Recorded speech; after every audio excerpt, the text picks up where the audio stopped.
आप देख रहे हैं पाकिस्तानी खबरों, तज्जियों, तबसरों और अंदरूनी कहानियों पर मुश्तमिल शो इरफान हाशमी और इब्राहिम राजा के साथ दो टोक। बिस्मिल्लाहिर्रहमानिर्रहीम। अस्सलाम वालेकुम नाज़रीन, मैं हूं इरफान हाशमी और आपको प्रोग्राम दो टोक में खुशामदीद कहता हूं। और हमारे साथ मौजूद हैं इब्राहिम राजा साहब। राजा साहब अस्सलाम वालेकुम। वालेकुम अस्सलाम। राजा साहब, तीन खबरों पर तफसील से हम बात करेंगे। पहली खबर, पाकिस्तान की इस्टेब्लिशमेंट और इमरान खान साहब के हवाले से एक बड़ी डेवलपमेंट हुई है। इस डेवलपमेंट में क्या मुतालबात रखे गए और कौन कौन इस वक्त मैदान में हमें नजर आ रहा है इन मुतालबात को लिए हुए, और इन मुतालबात के अंदर क्या कहा गया, इसकी मुकम्मल तफसील शामिल करेंगे आज की इस नशिस्त में। और क्या 2024 वाकई इलेक्शन का साल है, इन मुतालबात की रोशनी में इस का भी जायजा जो है वो लेंगे। और ऐसा एक सियासी कमांडर ने शहबाज शरीफ के ऊपर अदम एतमाद कर दिया और चाइना से लेकर यूएई, सऊदी अरब और दीगर ममालिक जहां जहां भी पाकिस्तान ने कर्जे के लिए हाथ फैलाए, सियासी कमांडर ने शहबाज शरीफ की हुकूमत को क्या कहकर पुकारा, इसकी तफसील भी शामिल करेंगे आज की इस नशिस्त के अंदर। और फिर ओन चौधरी का हल्का, राय साहब, ये नशिस्त जो है ये कलदम, और किस तरह कलदम हुई है, क्या रिपोर्ट आई है, और ओन चौधरी की अब जो कुर्सी है, जो हुकूमत है, जो उनकी चुदराहट है और जिस तरह से उन्होंने तंजीम साजी करके इस कुर्सी को हासिल किया था, अब इसका बाकायदा तौर पर ड्रॉप सीन होने वाला है। इसकी तफसील भी शामिल करेंगे, रिपोर्ट में क्या कहा गया और ये नशिस्त अब कलदम कैसे हो गई है। लेकिन ऐसा जो पिछले 24 घंटे गुजरे हैं ना, इन 24 घंटों में पाकिस्तान के हर सियासी कबीले से ये आवाज आ रही है कि इमरान खान से बात करो, इमरान खान को रिहा करो। इमरान खान सियासी हकीकत है। अगर पाकिस्तान की मईशत और पाकिस्तान के इस्तेहकाम की बात करनी है तो इमरान खान से आपको बात करना पड़ेगी। राय साहब, ये बात सिर्फ पाकिस्तान के अंदर से नहीं हुई, बल्कि चाइना ने भी जो सियासी अदम इस्तेहकाम है पाकिस्तान के अंदर, उसका जिक्र किया। रशिया ने अपने ट्विटर अकाउंट के जरिए, जो इनका कॉन्सुलेट यहाँ पर इस्लामाबाद में है, उन्होंने भी इस फैसले को और पाकिस्तान की आवाम के हवाले से ट्वीट की। और अमरीकी ऐवान नुमाइंदगान के अंदर भी इमरान खान की रिहाई और मकबूलियत का जिक्र हुआ। अक़वाम मुत्तहिदा की वर्किंग बॉडी की रिपोर्ट है जिसमें इमरान खान को जिस तरह से कैद किया गया, इंसानी हकूक की तंजीमों ने भी इसके ऊपर आवाज़ उठाई, एमनेस्टी इंटरनेशनल, इसके अलावा दुनिया के House of Commons, House of Lords के अंदर भी बहस हुई, बरतानवी पार्लियामेंट के अंदर भी ये मुद्दा उठता है कि इमरान खान को रिहा करो। दुनिया में 128 के करीब जो फिगर्स कोट की गई, आर्टिकल्स और खबरें, और हमने प्रोग्राम्स कोई सैकड़ों के हिसाब से देखे जो इमरान खान के इंटरव्यूज और उनके आर्टिकल्स को छापते हैं, और उनमें भी पाकिस्तान की सियासत में और इमरान खान की मकबूलियत और इमरान खान का जो एक जो सियासी कदकाठ है उसका जिक्र किया गया। और मुल्की हालात में इस्टेब्लिशमेंट का जो किरदार रहा, राय साहब, इसका भी एक हाल अहवाल हमारे सामने आया। राय साहब, ये जो इमरान खान की रिहाई है, इमरान खान की मकबूलियत, अब एमक्यूएम वाले भी आवाज उठा रहे हैं कि मुल्की हालात के पेश नज़र आपको इमरान खान से बात करना पड़ेगी। मैंने आज इरफान सदीकी साहब की गुफ्तगू सुनी, उसमें वो 9 मई का बयानिया, जिस तरह राय साहब सब्जी के ऊपर पानी का छिड़काव करके उसको दोबारा से ताज़ा बनाकर बेचा जाता है, इरफान सदीकी साहब कुछ इसी तरह का काम कर रहे थे और उन्होंने वही जहर उगला। लेकिन अदालतों में ये केसेस हमें नज़र नहीं आते, अदालतों में ना सबूत नज़र आते हैं। राज साहब, जो पहली आज गुफ्तगू हुई है काफ़ी अरसे के बाद, शाह महमूद कुरैशी साहब ने आज जेल में सहाफ़ियों को ये मौका मिला कि वो ऑब्जर्व कर सकते कि वहाँ पर किस किस्म की कार्रवाई हो रही है। और शाह महमूद कुरैशी साहब ने जो गुफ्तगू की है वो ये कहते हैं कि अब मामला कुरान पर होगा, आप सबूतों को और गवाहों को साइड पर रखकर प्रोसिक्यूशन को कहें कि आप कुरान पर हल्फ उठाकर ये मुकदमा जो है इसका फैसला कर ले। मैं भी कुरान पर हल्फ दूंगा और पता लग जाएगा कि कौन सच बोल रहा है, कौन झूठ बोल रहा है। शाह महमूद कुरैशी साहब की जो यूनिटी थी, राय साहब, आज जेल में अपने बाकी असीरान के साथ बड़ी जबरदस्त रही। और उन्होंने यास्मीन राशि साहिबा के हवाले से ही कहा कि आप इनको जाने दें, ये कैंसर मरीज है, आप बेशक हमें रख लें, सबको छोड़ दें। अच्छा, आज शाह महमूद कुरैशी की जो गुफ्तगू है उसमें वो क्या कहते हैं? इमरान खान को तस्लीम किए बगैर सियासी इस्तेहकाम आ सकता है और ना ही कभी आएगा। और 40 साल से सियासत कर रहा हूं लेकिन 39 साल कोई मुकदमा दर्ज नहीं हुआ।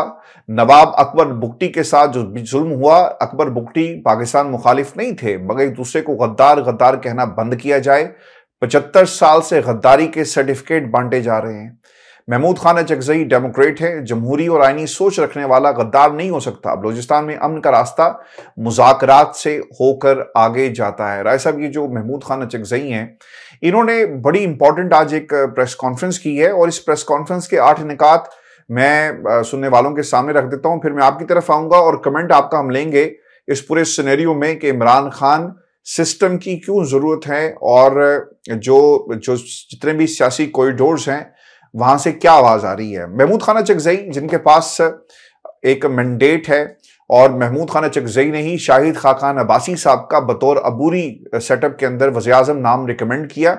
हमने कल इसके ऊपर बड़ी तफसील से भी बात की राय साहब, और वो ये कहते हैं कि पाकिस्तान मादनियात से भरा मुल्क है, इसके बावजूद ये समझ नहीं आती कि मुल्क माशी एतबार से क्यों डूब गया। 75 सालों से 14 अगस्त मना रहे हैं। अगर सड़कें और नालियां बनाना ही तरक्की है तो ये काम तो बरतानवी साम्राज्य के दौरान बहुत हुआ। पाकिस्तान में सिर्फ 9 मई बड़ा हादसा नहीं है, बल्कि बनने के 25 साल बाद मुल्क टूट गया, ये बड़ा हादसा था, यानी 71 वाला। मुल्क तोड़ने की जिम्मेदारी किसी पर आज नहीं की गई। एक वज़ीर आज़म को फांसी दी गई, बेनज़ीर भुट्टो को दिन दिहाड़े कत्ल कर दिया गया। 12 मई को कराची में उस वक्त चीफ जस्टिस के आने पर गदर मचाया गया, लोगों को दिन दिहाड़े गोलियां मारी गई, वकला को जिंदा आग लगा दी गई। इस सब की तहकीकात होनी चाहिए लेकिन नहीं हुई। इसे हुकूमत करने का कोई हक नहीं। सारी दुनिया को पता है कि मौजूदा हुकूमत 2 नंबर तरीके से आई।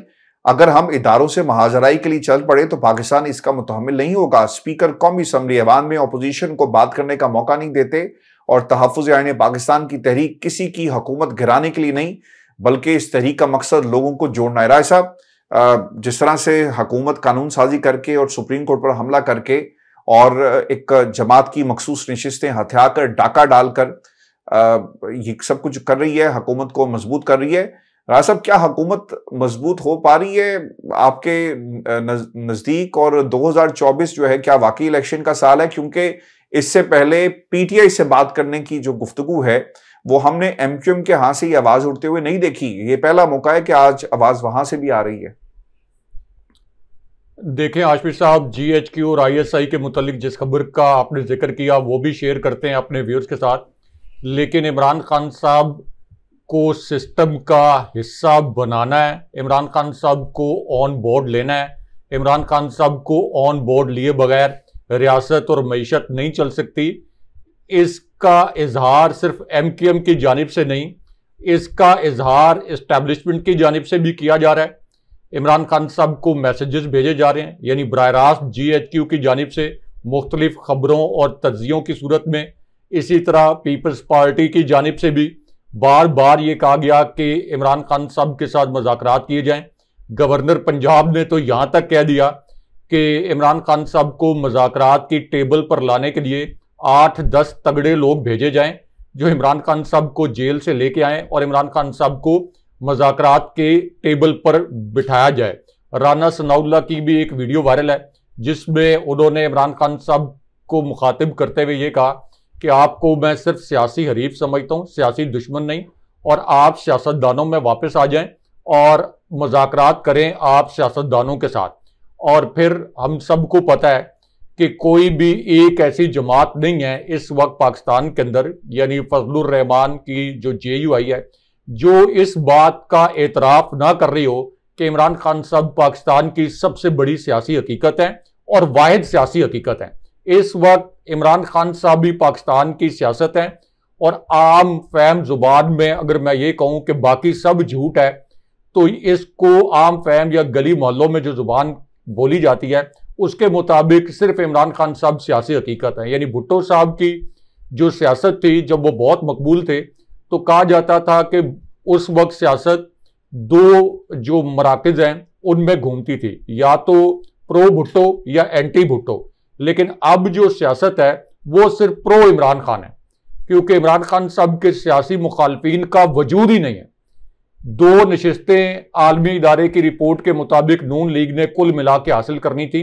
अगर पीटीआई को लेवल प्लेइंग फील्ड दिया जाता तो इस्टेब्लिशमेंट, इलेक्शन कमीशन, जस्टिस फायज ईसा, सुप्रीम कोर्ट के हुकूमत के हमख्याल जजेस, अफसर-ए-शाही, जिन चीफ कमिश्नर, असिस्टेंट कमिश्नर और डिप्टी कमिश्नर की जेर निगरानी ये इलेक्शन हुआ, ये तमाम एस्टैब्लिशमेंट्स मिलकर इमरान खान साहब को हरा नहीं सके और इमरान खान साहब ने 220 के करीब नशिस्तें असल में कौमी असम्बली में तहरीक इंसाफ ने हासिल की।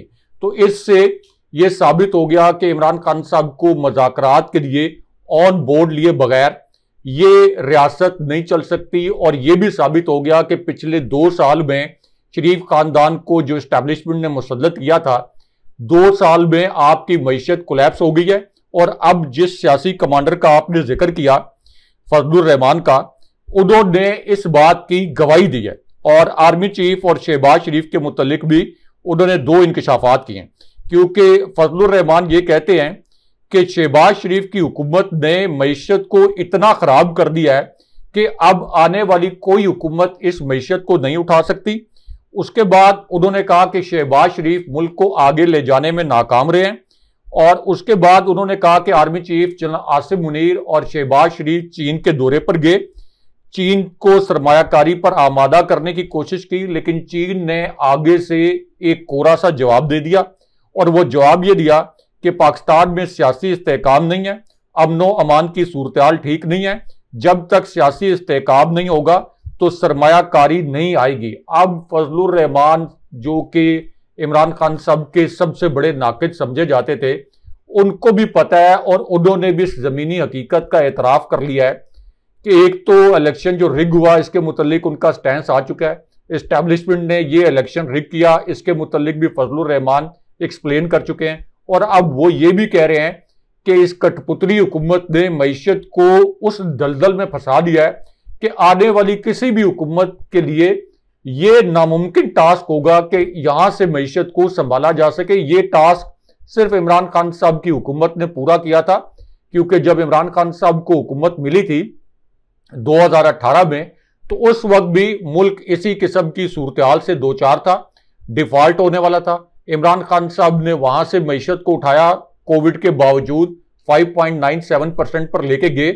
और उसके बाद कठपुतली हुकूमत को जब मुसल्लत किया एस्टैब्लिशमेंट ने, तो 5.97% से ये 0.2% के ऊपर ग्रोथ रेट हमारा जो है जाके गिरा है। इसके बावजूद के अवाम पर महंगाई का कहर नाजिल करके उनकी जेबों से आखिरी जो एक पैसा था वो भी शरीफ खानदान की हुकूमत ने निचोड़ लिया। अब हाशमी साहब, दूसरी जानिब एक और अहम हैपनिंग भी हुई है, जो कि इंसदादे दहशतगर्दी अदालत लाहौर में हुई है। और यहाँ पे एक बड़ा अहम पैगाम PTI का पॉलिसी स्टेटमेंट उमर अयूब ने दिया है। और इसमें उन्होंने कहा कि फौज, FC और इंटेलिजेंस एजेंसीज जो हैं, ये रियासत के औजार और रियासत के मुलाजिम हैं। फौज और इदारों को अपने दायरा कार में रहना चाहिए। उसके बाद उन्होंने कहा कि आइन के मुताबिक सियासत होनी चाहिए। फौज के पास G3 राइफल, तोपे और टैंक हैं, और एयरफोर्स के पास हवाई जहाज और इसी तरह दीगर जहाज हैं। लेकिन आइन के आर्टिकल 7 के मुताबिक रियासत मजलिस शुरा है, रियासत कौमी असम्बली और सूबाई असम्बली है, और इसी तरह टैक्स आयद करने वाले इदारे हैं। तो उन्होंने ये पैगाम भी दिया कि अवाम और फौज के दरमियान असल में नून लीग और पीपल्स पार्टी ये मिलकर खला बना रहे हैं। इलेक्शन कमीशन को आज़ाद होना चाहिए। और उसके बाद जिस तरह से कुछ हमारे थंबनेल में भी लोग देख रहे हैं, उन्होंने ये कहा कि ये इलेक्शन का साल है और इस भंवर से मजबूत वज़ीर-ए-आज़म ही मुल्क को निकाल सकता है। अब हाशमी साहब, इस पूरी सूरत हाल में जब महमूद खान अचकजई को नुमाइंदा मुकर्रर किया गया था कि वो इस्टेब्लिशमेंट के साथ मुज़ाकरात करें, तो महमूद खान अचकजई ने यह कहा है कि मैं इस्टेब्लिशमेंट से मुज़ाकरात कर सकता हूं, करूंगा, और ये मुज़ाकरात होंगे इस्टेब्लिशमेंट को एक ऑनरेबल, एक सेफ एग्जिट देने के लिए। क्योंकि उन्होंने कहा कि हम सबको पता है कि इस्टेब्लिशमेंट इस वक्त जिस किस्म की तनकीद की जद में है, तो उसको एक ऑनरेबल एग्जिट चाहिए। अब ये ऑनरेबल एग्जिट जो इस्टेब्लिशमेंट मांग रही है, मुख्तलिफ सहाफ़ियों के जरिए, मुख्तलिफ रिटायर्ड जनरल्स के तजियों की सूरत में, वो समझती ये है इस्टेब्लिशमेंट कि अगर इमरान खान साहब 9 मई के वाकयात के मुतल्लिक माफ़ी मांग लें या एक वजाहत कर दें। रिटायर्ड जनरल तो यहां तक कहते हैं कि कोई होम्योपैथिक सी वजाहत भी कर दें तो तब भी एस्टैब्लिशमेंट और इमरान खान साहब के दरमियान दूरियां खत्म हो जाएंगी। और एक अंग्रेजी अखबार की खबर के मुताबिक तो नून लीग और पीपल्स पार्टी की हुकूमत खत्म हो जाएगी और इमरान खान साहब का जो मैंडेट है ये वापस आ जाएगा, खान साहब प्राइम मिनिस्टर भी बन जाएंगे। लेकिन जाहिर है कि इमरान खान साहब ये ऐलान कर चुके हैं कि 9 मई के वाकयात पर माफी मैं नहीं मांगूंगा। 9 मई के वाकयात पर माफी उस सूरत में मांगूंगा जब ये साबित करें सीसीटीवी एविडेंस के साथ या जुडिशल कमीशन के जरिए कि 9 मई के वाकयात में जो तोड़ फोड़ हुई उसमें पीटीआई के कारकुन मुलविस थे, तो हम उनके खिलाफ खुद कार्रवाई भी करेंगे। और इमरान खान साहब 9 मई के वाकयात के मुतल्लिक एस्टैब्लिशमेंट की इस शर्त को मानने के लिए तैयार नहीं है। अब चूंकि एस्टैब्लिशमेंट बहुत ज्यादा तनकीद की जद में है तो इस वजह से ये हुकूमत बौखलाई हुई है। आज भी मैं कुछ स्टेटमेंट्स देख रहा था वुज़रा के जिसमें वो कह रहे थे कि पीटीआई ने 9 मई के वाकयात करके फौज के खिलाफ और आर्मी चीफ के खिलाफ साजिश की। इनको ये खौफ है कि बिल्कुल वो बांग्लादेश वाला लम्हा पाकिस्तान में आने वाला है जहां पर बिलावल ने तो कहा भी है, बिलावल ने तो फ्लोर ऑफ द हाउस ऐसा भी जुमला कहा भी है कि पाकिस्तान की अवाम जो है वो बांग्लादेश के हालात को बहुत गौर से देख रही है और सियासतदानों की तरफ देख रही है कि हालात जो हैं वो किस तरफ जाएंगे। और फिर ऐसा पाकिस्तान की अवाम क्या सिर्फ देखती रहेगी या वाकई आपको लगता है कि कोई इनकलाब भी आएगा? क्योंकि हमने स्टूडेंट्स को देखा वो मैदान में निकले और वो सिर्फ हुकूमत को गिराने में उन्होंने किरदार अदा नहीं किया, बल्कि जहां जहां भी गलतियां हैं और जो जो ऐसे मोड़ जहां से इन्फ्लुएंस किया जा सकता है रियासत की मशीनरी को, रियासत के फैसलों को, तरक्की को, इंसाफ को, उस हर एक उस जगह के ऊपर उन्होंने बाकायदा एक टक्कर दी है। आप देख लें अदालतों के अंदर क्या हुआ, 6 जजेस जो हैं उन्हें भागने पर मजबूर कर दिया। और फिर आज सब ये सिर्फ सिलसिला यहाँ नहीं रुका, पता ये चला है कि फिल्म इंडस्ट्री के कुछ लोगों को भी टारगेट किया गया जो यकीनन शेख हसीना वाजिद यानी पूरे के पूरा वो एक कबीला जिसके बहुत सारे सरदार और वो शेख हसीना वाजिद को सपोर्ट करते थे, राय साहब सब उसके जो रेडियस है उसमें वो नजर आए। अब अवाम पाकिस्तान की, राय साहब बिलावल तो कह रहे हैं कि अवाम देख रही है, ये खौफ अवाम का भी इनको है या ये सिर्फ हम बातें करके या हमारा सिस्टम कॉम्प्लेक्स है पाकिस्तान का सियासी, चूंकि सिंध के अंदर एक और हुकूमत है, पंजाब में और है, केपी में और है, बलूचिस्तान में मिलकर हुकूमत बनाई, तो ये मुश्किल है पाकिस्तान के हालात को तनाजुर में सब कुछ। देखिए आशमी साहब, जो आपने खौफ की बात की, इस खौफ के मुतल्लिक एक अहम खबर जो आपने पहले ब्रेक भी की, उसकी कुछ और तफसील भी शेयर कर दें कि नेक्टा जो एक इदारा है जो कि उन जमातों को जिनके ऊपर ये इल्ज़ाम हो और ये साबित हो जाए कि ये दहशतगर्दी में मुलविस हैं ये या शिद्दत पसंद तंजीमें हैं, तो उनको कलअदम करने का, उन पर पाबंदी का नोटिफिकेशन जारी करता है।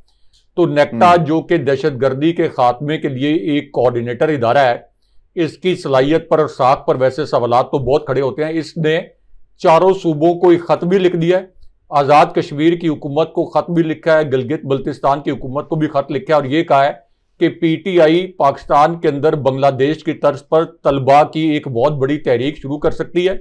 और फिर इसके अंदर आप ये कह लें कि बदनीति के साथ 2 जुमले ये भी शामिल कर दिए गए जो इनकी खौफजदगी और बौखलाहट का सबूत है कि ये जो तहरीक होगी इसको बैरूने मुल्क की जो एजेंसियां हैं वो फीड करेंगी, वो फंडिंग करेंगी और बैरूने मुल्क कुछ एजेंसियां पाकिस्तान के अंदर तलबा तहरीक चलाने के लिए इस वक्त मुआवनत कर रही हैं। यानी इनको पता है कि पाकिस्तान में हालात बांग्लादेश से 1000 गुना ज्यादा खराब हैं, पाकिस्तान में इंसानी हकूक की खिलाफवर्जियां बांग्लादेश से 1000 गुना ज्यादा हुई हैं, पाकिस्तान में मैंडेट लूटने का जो अमल है ये 1000 गुना ज्यादा खतरनाक और घिनौना था जो कि बांग्लादेश में हुआ।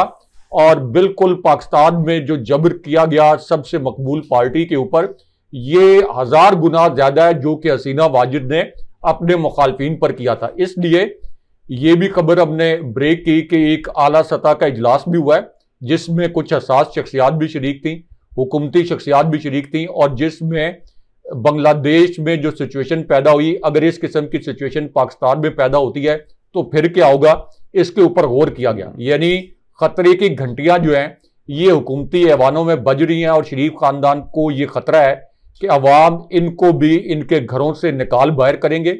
मरियम नवाज को उनकी जो सरकारी रिहाइशगाह है वहां से निकाल बाहर करेंगे और प्राइम मिनिस्टर हाउस से भी शहबाज शरीफ को निकाल बाहर करेंगे। तो इस पूरी सूरत में आज एक और तकलीफदेह खबर आई कि पीटीआई के जो तलबा विंग के आमिर खान चमकनी हैं, इनको पेशावर से नामालूम अफराद ने अगवा कर लिया, क्योंकि ये इकरा यूनिवर्सिटी में ISF यानी जो इंसाफ स्टूडेंट फेडरेशन के सेक्रेटरी जनरल थे और इन्होंने कुछ वीडियोस पोस्ट की थी तलबा तहरीक के मामले पर कि अगर मुल्क में आइन को बहाल ना किया गया, पीटीआई का मैंडेट वापस ना किया गया, खान साहब को रिहा ना किया गया, तो हम तलबा की तहरीक शुरू करेंगे। और उसके बाद इनको नामालूम अफराद ने अगवा कर लिया और अब इसके ऊपर कुछ इतलात ऐसी आ रही हैं जो कि इनकी बाजियाबी के मुतल्लिक हैं। लेकिन इससे आप अंदाजा कर लें कि शरीफ खानदान और इस वक्त ये जो रियासत है ये कितने खौफ का शिकार है।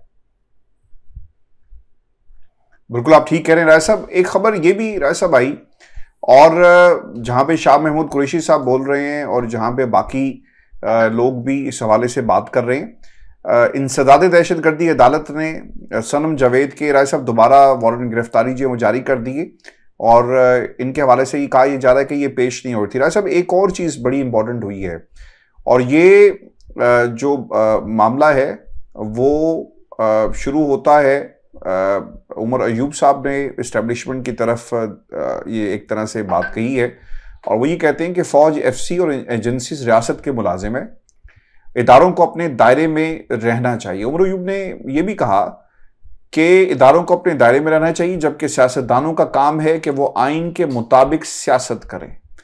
उमर अयूब ने यह भी कहा कि हमारे किसी से कोई डील नहीं चल रही। इमरान खान का पैगाम है, अवाम और फौज के दरमियान नून लीग और पाकिस्तान पीपल्स पार्टी खला पैदा करने की कोशिश कर रही है। ये इलेक्शन का साल है, इसलिए इलेक्शन कमीशन को आज़ाद होना चाहिए। जिस शख्स की तनख्वाह 20 या 25 हज़ार रुपये है वो कैसे गुजारा करे, मुल्क को इस भंवर से मजबूत वज़ीर-ए-आज़म ही निकाल सकता है। फॉर्म 47 की हुकूमत कुछ नहीं कर सकती। 9 मई वाक़यात की CCTV फुटेज निकालें और दूध का दूध पानी का पानी हो जाए। राय साहब मुल्क के हालात किस तरफ हैं वो तो हमें बखूबी मालूम है।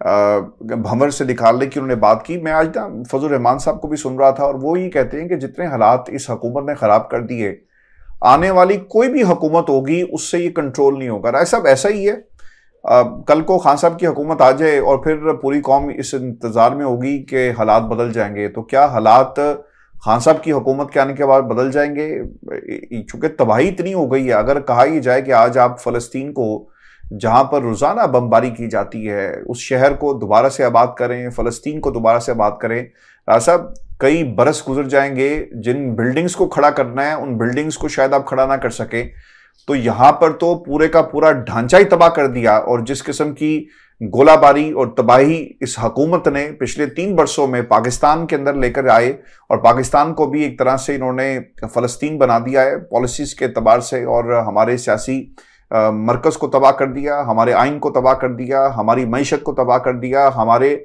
जो सोशल स्टाटा है उसको बुरी तरह पामाल कर दिया। तो इस तबाही का किस तरह से जो है एक बैकअप मौजूद है, और क्या होगा हुकूमत नई आने के बाद, क्या चैलेंजेस होंगे? देखिए आशफी साहब, इसके अंदर 2 फार्मूला डिस्कस किए जा रहे हैं। ये दोनों फार्मूलाज भी अपने व्यूअर्स के सामने रखते हैं, और ये GHQ और ISI और इमरान खान साहब के मुतल्लिक जो नजम सेठी साहब ने इंकशाफ किया है, ये भी बड़ा अहम इंकशाफ है, क्योंकि इमरान खान साहब बार बार कौम को याद कराते रहते हैं और हम सबको पता है कि अल्लाह हक हैं। और अब इसका सबूत सियासी हवालों से इमरान खान साहब के जो नाकदीन हैं वो भी अब बता रहे हैं कि रजीम चेंज ऑपरेशन जो है वो कैसे हुआ था। अब नजम सेठी साहब ये कह रहे हैं कि जब इमरान खान साहब के खिलाफ उनकी हुकूमत गिराने की साजिश हो रही थी और नून लीग और GHQ के साथ बातचीत चल रही थी, तो उस वक्त ISI बराह रास्त इस पूरे प्रोसेस में इन्वॉल्व थी। GHQ भी नून लीग की तहरीक इंसाफ की हुकूमत गिराने के लिए नून लीग के साथ था, और कोर कमांडर जो लाहौर थे वो इसमें इन्वॉल्व नहीं थे, लेकिन ISI डायरेक्टली इन्वॉल्व थी और इमरान खान साहब की जो हुकूमत गिराई ये GHQ और ISI की इन्वॉल्वमेंट से गिरी है। यानी मुस्तफ़ा नवाज खोखर के बाद, शाहिद खाकान अब्बासी के बाद, इसी तरह नजम सेठी साहब और लातादाद साफ़ी, अब तो यानी पाकिस्तान के अंदर ये ओपन सीक्रेट है, आलमी मीडिया इसकी गवाही दे चुका है। और अब जनाब बाजवा जो कि इमरान खान साहब को माइनस कर रहे थे, वो इस तरीके से माइनस हुए हैं कि किसी पब्लिक प्लेस पे जाके अपीयरेंस नहीं दे सकते। कुरान पाक का एक नुस्खा उन्होंने एक तकरीब में लेके गए और उस नुस्खे के ऊपर उन्होंने कुरान पाक उठा के हलफ देने की कोशिश की कुछ सीनियर सहाफ़ियों के सामने कि मैंने इमरान खान साहब की हुकूमत नहीं गिराई और ये मुझ पर इल्ज़ाम है। तो पूरा पाकिस्तान ये गवाही दे रहा है कि जनाब बाजवा आप झूठे हैं। पूरा पाकिस्तान के सहाफ़ी, सिविल सोसाइटी ये कह रही है कि जनाब बाजवा आपके जो ससुर थे, जो ससुर हैं, जो एक रिटायर्ड मेजर जनरल, वो भी करप्ट थे, उन्होंने रजीम चेंज ऑपरेशन में अपना किरदार अदा किया। इसकी गवाही ख्वाजा आसिफ ने दी कि कैसे जनरल फैज़ हमीद के साथ बैठ के उन्होंने इमरान खान साहब की हुकूमत गिराने की बात की ताकि अलीम खान को चीफ मिनिस्टर पंजाब बनाया जाए। और इसी तरह जनाब बाजवा के जो ससुर हैं, इनको अलीम खान साहब की हाउसिंग सोसाइटी के अंदर जो इस्लामाबाद में भी है, वहाँ भी आलीशान महलात नुमा घर दिए गए। और इसी तरह जनाब बाजवा के जो समधी हैं साबिर मिट्ठू, इन्होंने रजीम चेंज ऑपरेशन में मरकजी किरदार अदा किया। मलिक अहमद खान जो शहबाज शरीफ के फ्रंट मैन थे, इनके साथ दोस्ती हुई और मलिक अहमद खान फिर साबिर मिट्ठू के तवस्सुत से शहबाज शरीफ को जनाब बाजवा के पास ले गए, वहाँ पे मुलाकातें हुई। और रजीम चेंज ऑपरेशन इसलिए किया गया कि जनाब बाजवा साबिर मिट्ठू को भी कारोबारी मफादात, माली मफादात दिलवाना चाहते थे, इसी तरह अपने ससुर को भी मजीद नवाजना चाहते थे और अलीम खान को चीफ मिनिस्टर बना के उनसे भी बरात हासिल करना चाहते थे। तो पूरा पाकिस्तान कह रहा है कि जनाब बाजवा आप करप्ट भी थे और आपने आइन को भी पामाल किया। और इसलिए जो मौजूदा फौजी क़यादत है, इनको ख्वाजा आसिफ की स्टेटमेंट की रोशनी में जनाब बाजवा के खिलाफ ये इनिशिएट करना चाहिए आर्टिकल 6 का मुकदमा या उनका कोर्ट मार्शल करना चाहिए। आर्टिकल 6 तो खैर वफाकी हुकूमत इनिशिएट कर सकती है, लेकिन कोर्ट मार्शल उनका भी होना चाहिए और उनके ससुर का भी, जिनके मुतल्लिक अब गवाही आ गई है कि वो एक मुंतखब हुकूमत को गिराने की कोशिश कर रहे थे। और गवाही किसकी है? मौजूदा रजीम के वजीर दिफा की। अब इस पूरी सूरत हाल में जो आपने कहा कि क्या फार्मूला हो सकता है, नई हुकूमत आएगी तो उसके ऊपर क्या चैलेंजेस हैं, एक फार्मूले की जो गूंज है जो कि महमूद खान अचकजई ने दिया कि शायद खाकान अब्बासी को या किसी और ऐसी रीजनेबल शख्सियत को जिसके ऊपर कंसेंसस हो, यानी PTI का भी और एस्टैब्लिशमेंट का भी और बाकी जमातों का, तो उनको कोई अबूरी वज़ीर आज़म बना दिया जाए। ऐसे ही नहीं, वो तो 90 दिन या राय साहब 6 महीने होगा ना जी। लेकिन हम बात कर रहे हैं कि जब इलेक्शन हो और एक हुकूमत आ जाए जिसके पास मैंडेट हो, तो वो फिर एक मुश्किल है, क्योंकि तबाही इतनी हो गई है कि इसको कंट्रोल नहीं किया जा सकता। देखें, अब उसका हल ये भी नहीं हो सकता कि जो नई हुकूमत आए तो वो इस खौफ से हुकूमत ना संभाले। ये तो 2018 में इमरान खान साहब के सामने भी ये चैलेंज दरपेश था। अब एक लम्हे के लिए तस्वुर करें कि इलेक्शन होगा, मौजूदा जो सर्वेस कह रहे हैं कि अगर इलेक्शन हो, आज हो, 3 महीने बाद हो, तो PTI 3/4 अक्सरियत हासिल कर लेगी। अगर PTI 3/4 अक्सरियत हासिल कर ले मेरिट के ऊपर, यानी एस्टैब्लिशमेंट मदद ना करे, मेरिट के ऊपर हासिल कर ले, तो एक इंतहाई मजबूत हुकूमत वजूद में आएगी। एस्टैब्लिशमेंट को अपनी आइनी हदूद में रह के पूरा सपोर्ट करना चाहिए एक हुकूमत के ताबे इदारे के तौर पर उस हुकूमत को।